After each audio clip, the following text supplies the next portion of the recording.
There's the royal baby. The royal baby is here. The baby looks like all babies, just cute and precious and full of hope. Woo, woo, woo. You know what I like about Meghan Markle? I like that Meghan Markle gained weight like everybody else. She didn't try anything weird, like, you know, a Spanx or something like that, contouring makeup. She's unrecognizable in the face, right? And I mean that in a good way. You know how it was after you pushed out. Look at those upper arms. They look like yours and mine, don't they? Look at her fupa right here, right? Hey, I like it. So baby Jerome doesn't have a name yet. We don't know what his name is, but you know, cute baby. A lot of people were wondering what the baby would look like. People are really stuck on this thing, like, is he gonna look black? Is he gonna look white? You know how that goes. The color starts on the ears, and then it moves in. And then usually by like the 3-month mark, you know what color baby you have. But she's half black, half white, and he's all white, so that makes the baby a quarter black, which still makes him black. What does a black ginger look like? Sinbad.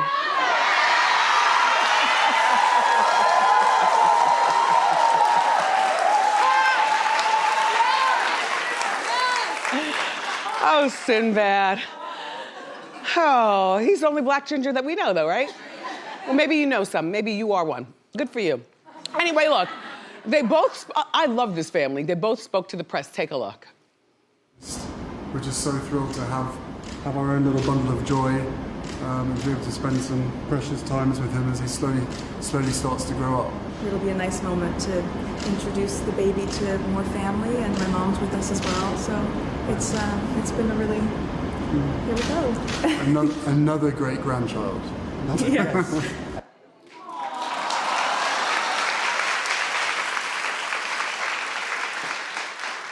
I'm happy for them, but particularly for her. You know, Meghan's got this half-brother, Thomas, and he spoke out yesterday, and what he was basically saying is that he's hoping that becoming a mother will open her eyes and shed light on what it means to be family. Well, you know what, Thomas? I don't know your relationship with your sister, but I do know that between you and your other sister, the one in the wheelchair, and your father, the three of you have managed to bash Meghan the entire time that she's been involved with the prince. And we're not your family. You know, family are only people that you're born to have to tolerate. They're not people that you elect to be with. So, you know, it's more of an honor to be somebody's friend because that means that you were selected. You know what I mean? I mean, if you think about the bigger scheme of what matters in life, being a family member is nothing. You were born into that. Ugh. Anyway, but here's the thing, and even the most hardened woman gets a little softer when she has a baby. Towards even family members that, she doesn't particularly care for, but now the baby's here, we don't want to continue this same mess or the same immaturity, or I'm gonna let bygones be bygones. And so maybe this will soften her to want to make amends with her father. I don't know what her father's done. You know, it was said that Mr. Markle was the one who spent, you know, his hardworking worker man money to put her in talented lessons, the ballet and the tap and whatever, that eventually got her to Hollywood and eventually got her first marriage where she broke up with the guy over an email. And then, or was that the boyfriend who was the cook on the set of, oh gee. Anyway, She's been around like many people before they get married. You know, she's had relationships and stuff like that, and she's a little bit older than him. And maybe her family's jealous, maybe her sister's jealous, maybe the brother just wants, you know, alone. And the father, I don't see Mr. Markle as being a bad guy.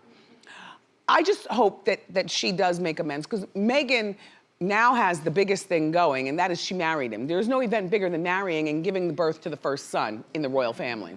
Yes. Even the second kid won't count, you know? So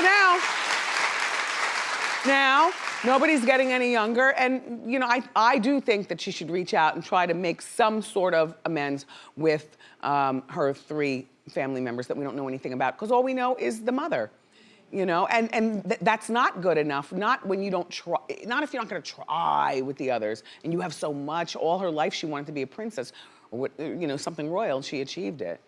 Yeah. Like, yeah.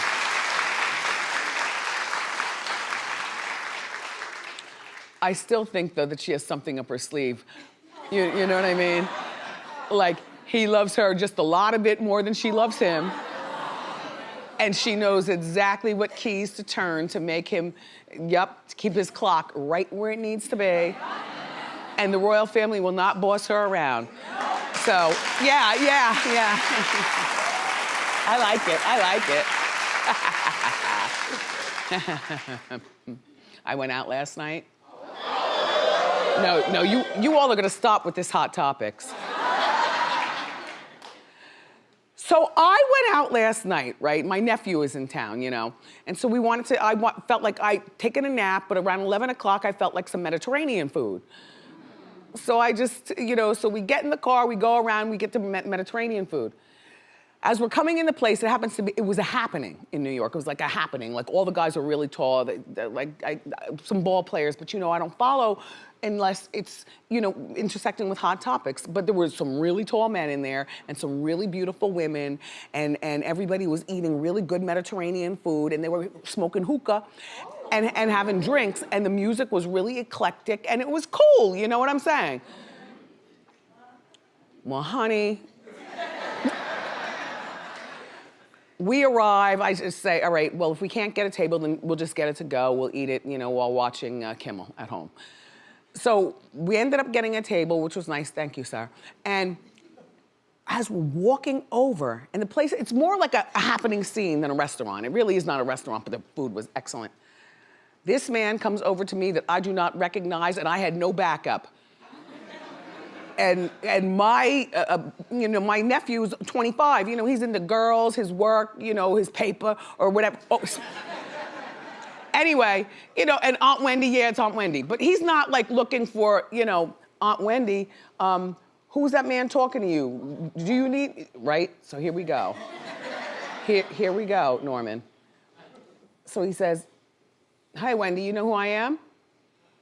And he wasn't bad looking. He had curly hair. He was a black man with brown skin. I don't know whether it was a process or not, but it looked fine. He had curly hair. He had, chain swinging. I still am about that life. I mean, I like a man in a suit.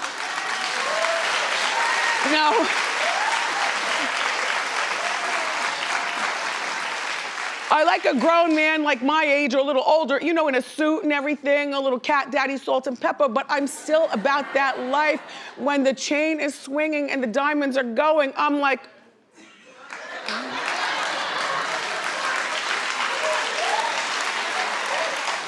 and then you see an important watch and stuff. Yes, fine, I'm 54 going on 14.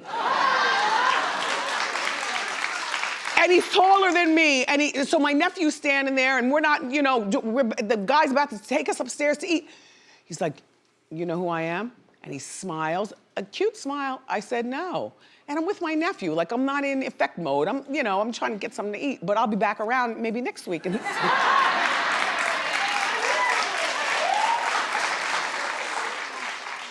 And so, the man was about to escort us, so I grabbed my nephew by the forearm because he's looking around because the girls are beautiful, right? He's looking around. I squeezed his forearm because now the man is like, you don't know who I am? I said, no, did I meet you someplace? He said, you know me. I said, who are you? And I'm squeezing the life out of Travis's forearm. Like, pay attention, I might get my wig snatched. I don't know what's about to happen.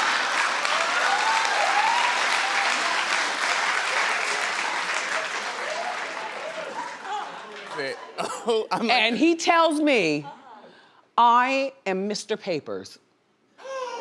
You're kidding! Honey, child, do you remember us talking about Papers just last week? We were talking about Lil Kim, that's Papers' baby's father. No!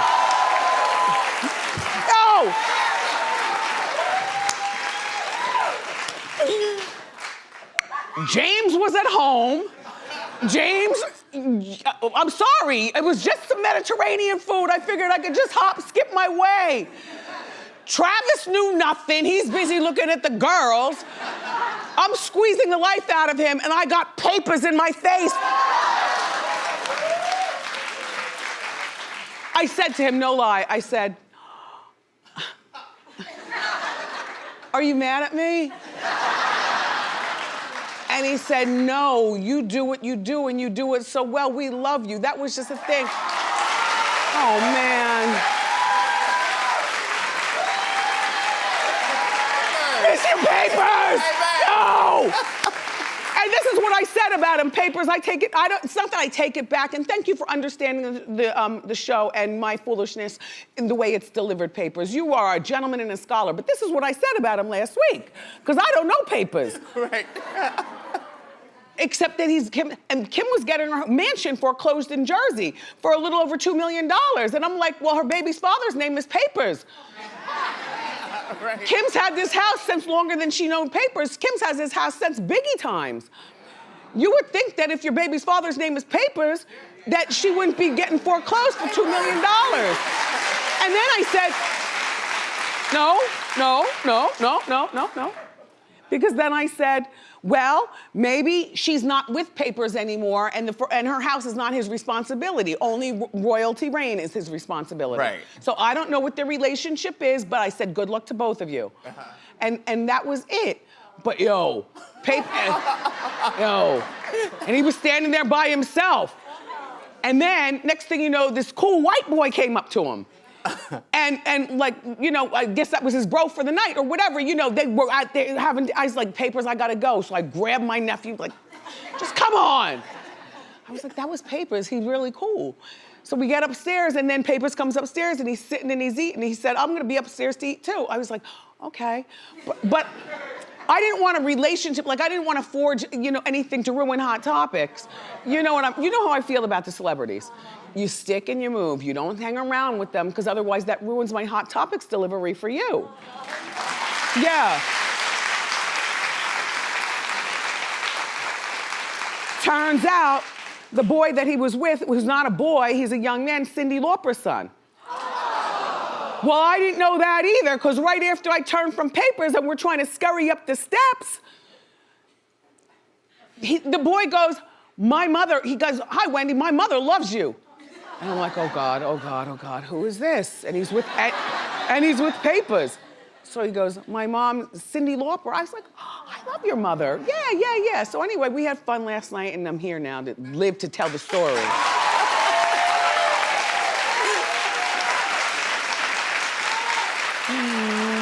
Ow. New life is not a bad life, I gotta tell you something.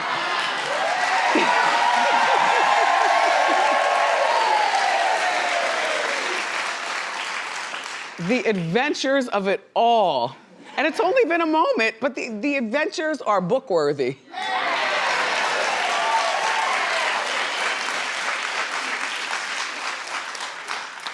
Where will I go tonight? Sit my old ass down and get some sleep. So listen, you know, I don't know for factual, if when you get a rib removed, if that's even possible, you know, does your waist look like Kim K's? But she's getting slammed for this waspy waist thing at the Met Gala. People are saying that she removed a rib. I've made those jokes before here myself. You know I have. And there is such a thing as getting a rib removed. I don't know any doctors that do it. I've asked doctors before not to get a rib removed, but you know I'm always doing my research so I can come back and report to you. Well, yeah, if you get these, like the last few ribs removed, yep, your waist will go in like that, but there's always that jagged edge. Wouldn't you be concerned that the jagged edge might poke your heart? And I know your heart's up here, but still. So this woman, the former bachelorette, you know the girl, Melissa Rencroft, her? Well, she's one of the slammers in the Kim Slamation. She goes, she posts Kim's picture and she says, not natural and not something young ones should be looking up to, not to mention it doesn't even look right. Wow. Hey, Melissa, jealous much?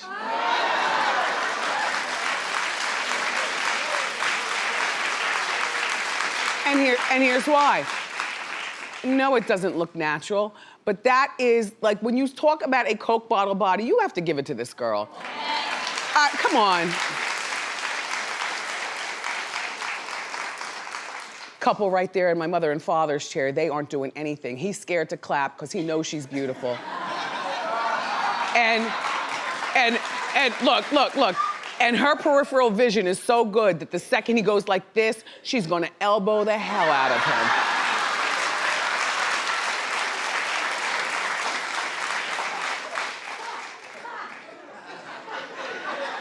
But he's looking at that monitor. Look, sir, look. Something else, huh? Anyway, look, behind the scenes, there's a video of Kim getting ready. She's wearing a corset. Now, you see how the corset, if you've ever worn a corset, you know it will take every inch of your skin, snatch, and then they go in right here, and you pull it, like, that's a corseted body. And she's also, remember, Kim is only like 5'2" or 3. Like she's short, you know? She's also gotten a whole lot of stuff done to her body to exaggerate that figure. And there's no denying that, Kimberly. Are we still denying that?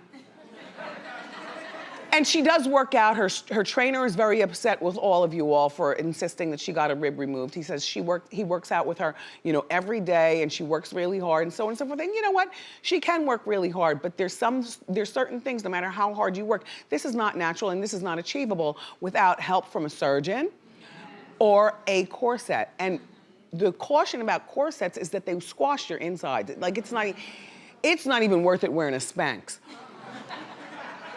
I mean, if you listen to the way my doctors talk at me, and I'm like, I don't wear that stuff. They're like, Wendy, don't do it. You know, the scrunching of your waist, like even just to sit for a 1-hour show, if you're, you know, spanked up or something like that, you might want to roll them down just a little bit while you're sitting. Then when we go into commercial break and you stand up, quickly pull them back up and wiggle, and then put them back down.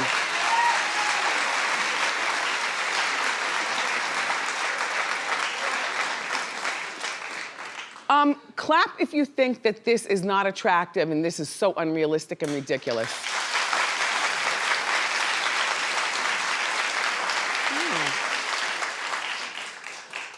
I expected you all to be more open-minded. I mean, it's not us, but can't we clap for the next girl? Yeah, that's what I'm saying. That's what I'm saying. You know, Kim doesn't want your man. She wants, no,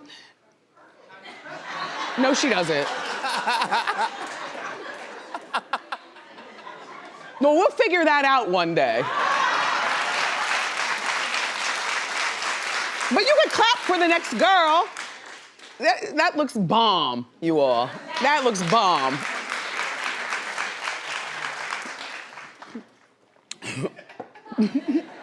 Thing about a corset is you can't have any bubble over. See, that's where a lot of girls get stuck. You can't have the wasp and then a whole bunch of bubble and a whole bunch of bubble. No. The rest has got to be together. I'm still trying to figure out, and I like Zendaya, but I can't figure out exactly what she does other than she's a great mannequin for makeup and stuff like that, and she's a lovely girl. She was on my season of Dancing with the Stars. I didn't know who she was then. They said she's a Disney kid. But at that particular time, Kevin was already in like third, he wasn't watching Disney like that. So there she is dressed as this Cinderella, you know, at the Met Gala. We talked about this dress. It lights up when you hit it with a wand or something like that. Anyway, Zendaya got called out at the Met Gala by Lindsay Lohan. Okay, Lindsay, I'm trying with you. I am trying with you, but you're making it difficult, Lindsay. Lindsay posted about her Zach Posen dress, excuse me, about her Christian Sirianni. Was that? No, it was Tommy Hilfiger. Oh, Tommy Hilfiger made that dress. Mm-hmm. Do they sell that at Macy's? Anyway, Tommy Hilfiger made this dress. When you hit it, it lights starting at the bottom, goes all the way up. Lindsay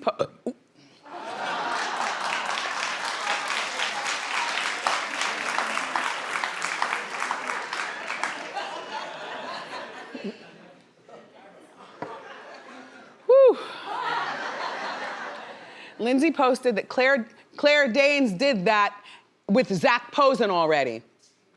See, Lindsay, fashion people remember that Claire Danes did it. You know, the fashion community. Your average person, like all of us here, don't remember that Claire Danes did that. So it was new for Zendaya, and besides, there are no new outfits on any of these red carpets. Kim's waist has been affected by actresses and actors for years. So nothing is new. And this is Claire Danes, who, by the way, hers lights up real nice. Problem is, what's the point in all that lighting when the sun's out and you can't really see it, right? It just looks like a big dress on Claire Danes. Anyway, then Lindsay didn't stop. She tagged Claire and wrote, no, she says, Claire Danes, you wore this dress so beautifully. I don't know why someone thinks they can be more chic, ever. Well, Claire, being the more mature woman that she is, did not respond to Lindsay. Did not. She stayed out of it. And so I'm like, all right, so what is the deal with Zendaya? She sings and she acts. She was a Disney kid. But why is Lindsay still stuck on her, like now? Lindsay, why are you talking? Because we want you to be likable. We want you to be, who do we want her to be? Sober. She said sober. She is sober, ma'am. We established that last year. No, we want her to be Ariel, I think. She wants to play Ariel in The Little Mermaid. Yeah, Lindsay would be good for that. She's all red, and she's always wanted to play Ariel. No, even when she was a kid, she'd say to interviewers, I want to be Ariel. Like, that is who she wanted to be. So, it turns out Zendaya is up for the upcoming role in The Little Mermaid.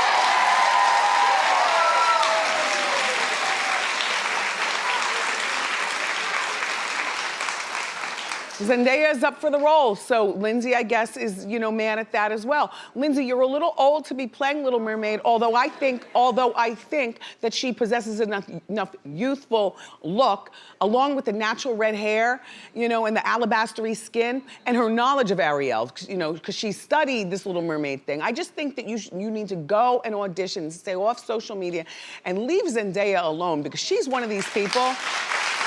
She's one of these people. You might not know what she does, but just know this. When you talk bad about Zendaya, it's kind of like running Bambi over with your car. Like you get no points for messing around with Zendaya, Linz. And good luck, though, with that audition. You audition for Ariel, see what happens. We've got more great show for you, everybody. Oh, yeah. Up next, the hugely popular author, E.L. James is here. So grab a snack and come on back.